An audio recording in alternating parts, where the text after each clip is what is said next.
की संभावना बहुत कम है कि कोई बहुत बड़ी लड़ाई हो चीन के साथ में। तो हमें ध्यान ये रखना है कि खासकर जो वेस्टर्न डिप्लोमेट्स या जो हमारी जो फॉरेन पॉलिसी है, खासकर वेस्टर्न फॉरेन पॉलिसी है, और उनका जो खासकर जो हित है हथियार बेचने पर लेकर, तो उस भय का कोई दोहन न कर लें।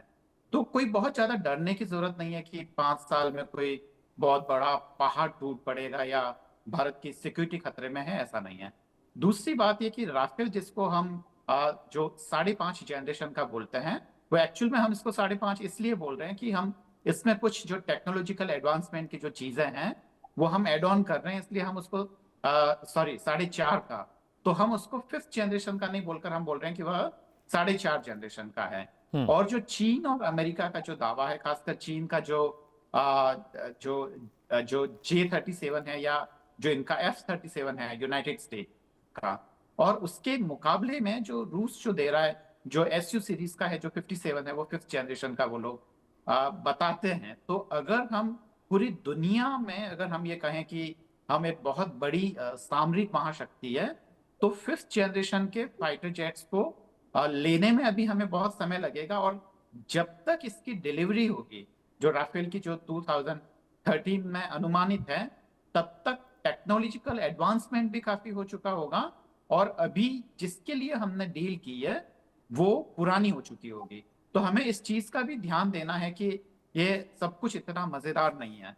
फिर दूसरा ये कि एकदम कंप्लीट टेक्नोलॉजिकल जो हस्तांतरण होना चाहिए, वह राफेल की तरफ से एश्योर्ड नहीं है। हाँ, असेंबलिंग हो सकती है, या कुछ छोटी मोटी चीजें जो कि उनको लगता है कि उनके सिक्योरिटी के लिहाज से या उनके बिजनेस के लिहाज से बहुत ज्यादा नुकसान नहीं करेगी, तो वो हो रहा है। और एक और ध्यान रखना चाहिए कि जब जब डिफेंस सेक्टर पे हम पैसा खर्च करते हैं, इसका मतलब ये हुआ कि जो बाकी इंपोर्टेंट सेक्टर्स हैं उसकी तरफ हम पैसा कम खर्च करेंगे। और डिफेंस सेक्टर पे पैसा खर्च करने का मतलब कि वो पैसा विदेश में जाएगा। खासकर जो भारत और अमेरिका की जो ट्रेड डील में जो 500 US बिलियन डॉलर्स की जो बात हो रही है, उसमें भी ये चीज ध्यान रखनी है कि एक बड़ा हिस्सा जो है वो डिफेंस के नाम पर जो वहां से खरीद करेंगे उसमें पैसा जाएगा। ये तमाम चीजें हैं, ये कॉन्सिक्वेंसेज हैं। और एक और अंतिम बात ये है कि जो लड़ाई है उसका पैटर्न हमेशा से बदल रहा है। अब वो जो फाइटर जेट्स की जगह अगर मान लो आपको कोई अगर मान लो कोई जैविक हमला होता है, जैसे कि कोरोना के पीरियड में हमने देखा है, तो खाली ऐसा नहीं है कि अगर हमारे सारे ठीक हैं तो हम अगर कोई जो लड़ाई का अगर कोई दूसरा फॉर्म हमारे सामने आता है तो हम उसमें माहिर हो जाएंगे। फाइटर जेट्स के अलावा मान लो हमने 5th जनरेशन का बना भी दिया, तब भी हमें खासकर ड्रोन वगैरह उस टेक्नोलॉजी में हमें काफी आगे निकलना होगा। और हमें ओवरऑल देखना पड़ेगा कि भारत का हित किसमें है, और इसके लिए मुझे लगता है कि एकदम स्पष्टता बहुत जरूरी है, खासकर जब हम कोई काम कर रहे हैं। अमित साहब। All right sir. Sanjeev sir, मैं आपके पास आ रहा हूँ। जो बात तेजावत साहब कह रहे हैं बहुत हद तक वो फिजिबल भी है, और आप बता भी रहे हैं कि इंडियन एयरफोर्स की जो पूरी उनकी स्ट्रेंथ होनी चाहिए वो अभी हमारे पास पूरी नहीं है। एक तो उस लिहाज से भी बताइए सर, और जो अरविंद जी बता रहे हैं कि थोड़ा सा एक अलग सोच रखनी है, सिर्फ फाइटर जेट्स नहीं, बाकी जो छोटे वॉर वेपन्स हैं उन पर भी फोकस करने की ज़्यादा ज़रूरत है। संजीव सर। जी हाँ, इसे मैं अलग सोच नहीं कहूँगा, वो बिल्कुल ठीक कह रहे हैं कि हमें और भी चीज़ों पर कंसंट्रेट करना है। और मैं कुछ और आपको साथ में बताना चाहूँगा प्लीज सर बताएं। कि हम ये सब करते हुए अपनी डेवलपमेंट को रोक नहीं रहे हैं। हम अपनी डेवलपमेंट तो कर ही रहे हैं, चाहे कैसे भी वेपन्स हों। और जिस तरह से ड्रोन टेक्नोलॉजी की बात कर रहे हैं, हम अपनी डेवलपमेंट बहुत फास्ट कर रहे हैं। गवर्नमेंट उस पर काफ़ी ध्यान दे रही है ताकि हम ना सिर्फ सरप्लस रखें बल्कि बहुत कंट्रीज को एक्सपोर्ट भी करें। और हमें अपनी भी ज़रूरत बहुत पड़ने वाली है। जिस तरह के माहौल रहते हैं अगले कुछ सालों में, हमें बहुत सक्षम भी रहना है और बहुत शक्तिशाली भी बनना है। और हमें उसके लिए बहुत ज़्यादा इम्पोर्ट हम नहीं कर सकते हैं उस तरह की चीज़ों को। उसके 2 कारण हैं। एक तो हम ऑलरेडी बहुत बड़े इम्पोर्टर हैं, जैसा कि जनरल साहब ने आपको बताया। हालांकि अब हम एक्सपोर्ट करने लगे हैं और काफ़ी कुछ हमने अचीव किया है एक्सपोर्टिंग में, मगर हम बेसिकली पूरी दुनिया के लिए बहुत बड़े इम्पोर्टर हैं डिफेंस इक्विपमेंट के, और हम उसे चेंज करना चाहते हैं। और ये स्टेप हमने इसीलिए लिया है 3 लाख करोड़ खर्च करके, कि हम उस स्थिति से बाहर निकलें। और उस स्थिति से बाहर निकलने में आप 1 साल में तो नहीं निकल सकते हैं, तो आपको जो समय लगेगा वो तो लगना ही है, डेकेड्स में समय लगता है, मगर ये खर्च हम इसलिए कर रहे हैं ताकि हम उस स्थिति से बाहर निकलें, हम अपने एक्सपोर्ट्स बढ़ाते चले जाएं। जैसा कि आपने आर्मीनिया की परेड में देखा, हमारे सब वेपन्स वहां पर हैं, और उसी तरह वियतनाम को भी हम वेपन दे रहे हैं, और उस तरह से बहुत सारी कंट्रीज के साथ हमारा कॉन्ट्रैक्ट चल रहा है जिसमें हम ये वेपन्स देंगे, हम अपने लिए बनाएंगे और चीप और रिलायबल वेपन्स बनाएंगे, जो कि दुनिया में कोई और देने को तैयार नहीं है। या तो वो चीप नहीं देते हैं या वो वेपन्स रिलायबल नहीं है। तो हम जाने जाते हैं कि हम रिलायबल वेपन्स भी देंगे और वो काफ़ी चीप भी देंगे। तो करीब हमें उम्मीद है कि 50 से 100 कंट्रीज़ को हम इस तरह से वेपन्स दे पाएँगे, और अपने जो डिफेंस एक्सपोर्ट्स हैं, जो कि मैनी टाइम्स हो गए हैं पिछले कुछ सालों में, उसे हम दोबारा मल्टीपल टाइम्स और बढ़ाएँगे। और साथ ही साथ जो हमारी इंजन की डेवलपमेंट चल रही है, गैस टरबाइन्स की डेवलपमेंट चल रही है, जो कि अभी भी उस लेवल पर नहीं है कि हम उसे मैन्ड एयरक्राफ्ट में डाल सकें, लेकिन अनमैन्ड उसके लिए जितनी भी एक्टिविटी हम कर सकते हैं, हम उसके लिए यूटिलाइज करने की कोशिश करेंगे। ड्रोन्स के लिए कोशिश करेंगे, अनमैन्ड व्हीकल्स के लिए हम रिसर्च करके उसे इतना ज़्यादा बनाएँगे कि वो कॉम्प्लीमेंट करेगा इस फाइटर स्ट्रीम को।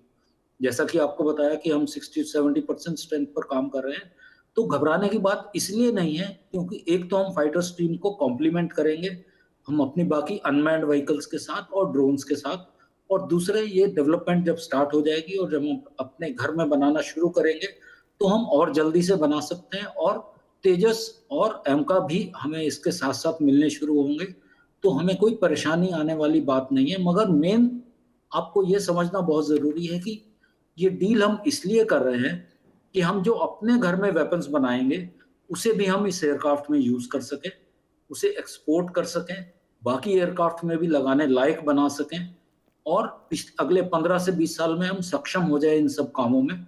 और हमें इसीलिए इस डील में काफ़ी हमें नेगोशिएशंस करनी पड़ेंगी कि ना सिर्फ हम अपने लिए बनाएँ, बल्कि पूरी दुनिया के लिए जो एक्सपोर्ट होंगे इस तरह के वेपन्स, इंक्लूडिंग राफेल, उसके लिए भी हम अपनी इक्विपमेंट यहाँ से दें।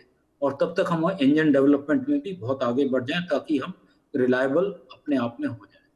जी। ऑलराइट सर, जनरल साहब मैं आपके पास आ रहा हूँ। क्या ये राइट टाइम है कि जिस तरह के स्टेप सरकार उठा रही है, और जैसा कि बता भी रहे हैं संजीव सर, क्या ये राइट टाइम है सर कि अब हम एक मैन्युफैक्चरिंग हब बनने की कोशिश कर सकते हैं? बाकी देशों की तरह हम उतने बड़े नहीं बन सकते अभी, लेकिन क्या हमारे लिए मैन्युफैक्चरिंग हब बनने की तरफ एक बहुत बड़ा स्टेप समझ रहे हैं आप इसको? एब्सोल्युटली, इसमें किसी तरह कोई शक नहीं होना चाहिए। हम अमेरिकन कंपनी से जिनसे कंपेयर कर रहे हैं, मैं आपको दो सिर्फ कंपनियों का बताता हूँ। बोइंग 110 साल पुरानी है जी। जनरल डायनामिक्स 127 साल पुरानी 17 है। साल पुरानी। तो अगर आप ये सोचो कि हम 2 साल में उनके मुकाबले पहुंच जाएंगे, तो इम्पॉसिबल है, नंबर एक। नंबर दो, आज से करीब 15 साल पहले हमारा जो टोटल एक्सपोर्ट था वो 400 करोड़ के आसपास था। जो इस साल का 25-26 का एक्सपोर्ट है, डिफेंस का एक्सपोर्ट है, वो 38,000 करोड़ का हो गया है। और हम लोगों ने बहुत सोच समझ के उन एरियाज में इन्वेस्ट किया है जो कि फ्रंटियर टेक्नोलॉजीज हैं, जैसे मिसाइल्स। जहां तक ड्रोन का मैं बताता हूं कि हमारा जो कावेरी ड्राइव वेरिएंट है वो 49 किलो न्यूटन ऑलरेडी प्रोड्यूस कर रहा है। इसका मतलब ड्रोन टेक्नोलॉजी में almost end to end technology हम लोग पहुंच गए हैं, एंड हमारा जो है इसमें हम आगे बढ़ रहे हैं। जहां तक ये प्रश्न है कि क्या ये फायदा देगा या नहीं देगा, मैन्युफैक्चरिंग में बहुत सी चीजें हो रही हैं। आप क्या देखिए, दो मेजर कौन से बने हैं जो डिफेंस मैन्युफैक्चरिंग हब्स हैं। तमिलनाडु में 5 नोड्स हैं, यूपी में 6 नोड हैं, और आप वो हथियार बनाने लगे हैं जो कि आप एक्सपोर्ट करने लगे हैं। तो ये अगले 5 से 10 साल के अंदर ये बढ़ेगा। अभी जो हम लोगों की जो एरिया जो वीक है वो है इंजन टेक्नोलॉजी की, जिसमें कि 49 किलो न्यूटन से हम 85 किलो न्यूटन तक कैसे पहुंचे। ये हम लोगों को बिल्कुल याद रखना चाहिए, कोई देने वाला नहीं है। एक अभी हाल में खबर आई है कि जो रशियन इंजन है AL131, उसको हमने रिवर्स इंजीनियरिंग करके इंडिजीनियस कर लिया है। इसका मतलब जो इसमें जो फिन टेक्नोलॉजी है उसका हम फायदा उठाने जा रहे हैं। तो मेरा अपना मानना है कि हम बिल्कुल राइट ट्रैक पे हैं, और ये this is the only way. नहीं तो आप देखिए 65 की लड़ाई आपके क्यों रह गई, क्योंकि आपके पास एमिनेशन खत्म हो गया था। 71 में आपको 7th फ्लीट से आपको धमकी दी गई। तो आज की तारीख में जब ये पिछली लड़ाई हुई है सिंदूर, अमेरिका बिल्कुल सरप्राइज हो गया क्योंकि हमने उसका जीपीएस का इस्तेमाल नहीं किया। हमारे नेविक ने हमारे जो पूरे जो हमारे हथियारों का मूवमेंट है और जितनी मिसाइल्स का है उनको पता ही नहीं चला। तो हमारे कहने का मतलब ये है कि हम लोगों को याद रखना चाहिए कि we are on the right side, right track, और इसी तरह से अगर हम तरक्की करते रहे और मेहनत करते रहे तो इसमें कैपेसिटी बिल्डिंग जैसे जैसे बढ़ेगी मैन्युफैक्चरिंग की एज वेल एज जो मैन पावर है उसकी कैपेसिटी, तीसरा इसमें जो लॉजिस्टिक्स की और जो इंफ्रास्ट्रक्चर की वो जैसे जैसे बढ़ती जाएगी हम तरक्की करते जाएंगे। और जिसमें कि जो हमारे जो आम जो सर्विसेज हैं तीनों की तीनों, नेवी, आर्मी, एयरफोर्स, इन तीनों को बहुत कोऑपरेट करना पड़ेगा कि इंडिजिनियस इक्विपमेंट थोड़ा सा कम बेहतर भी हो, अगर क्वांटिटी ज़्यादा है तो हमको फ़ायदा हो सकता है। तो हम लोगों को इस पर काम करना ज़रूरी है। बिल्कुल सर, ठीक है, पॉइंट टेकन सर। मेजर साहब, मैं आपके पास आ रहा हूँ। फ्रांस के साथ जो डील संभवतः होती दिख रही है, इससे जो अमेरिका जैसे देश है, क्या उन पर भी दबाव बनेगा अपनी टेक्नोलॉजी ट्रांसफ़र और तमाम चीज़ें साझा करने का, जिस तरह से फ्रांस के साथ भारत की एक ये पहल देख रहे हैं, बाकी मुल्कों के साथ भी भारत इस तरह का कम्युनिकेशन करेगा सर? बिल्कुल, एक्चुअली हमारे जो एज ए पॉलिसी, हम जब भी अब एक्सपोर्ट कभी इंपोर्ट की कोई भी डील कर रहे हैं तो उसमें टेक्नोलॉजी ट्रांसफर और जो है इंडिया में मैन्युफैक्चरिंग, वो एक हमारी कंडीशन इसमें हो गई है। और यूएसए भी जो है अब पहले बिल्कुल तैयार नहीं होता था, अब वो भी तैयार होने लगा है, क्योंकि अब इतना बड़ा जो एक्सपोर्ट ऑर्डर होता है इंडिया को, जैसे अब ये राफेल की बात करें तो हमारा ये सब 3-3.5 लाख करोड़ रुपए का ऑर्डर है, जो किसी भी देश के लिए बहुत बड़ी रकम होती है, चाहे वो अमेरिका हो या फ्रांस हो या कोई भी कंट्री। और तो इसलिए हमारे पास में ये ऑप्शन, ये जो बायर की वाली बात, बायर का जो पावर है उसका हम पूरी तरह से इस्तेमाल कर रहे हैं। और यूएसए के साथ भी अब हम डिमांड कर रहे हैं कि भाई आप जो है टेक्नोलॉजी ट्रांसफर करें और जो है साथ में मैन्युफैक्चरिंग इंडिया में करें। और ये क्योंकि अब जितना भी जो भी इंडिया को एक्सपोर्ट कर रहा है उसको मालूम है कि हमारी कंडीशन रिक्वायरमेंट है, क्योंकि हमारी जो डिफेंस पॉलिसी है, हमारी प्रोडक्शन पॉलिसी है, उसका एक बहुत बड़ा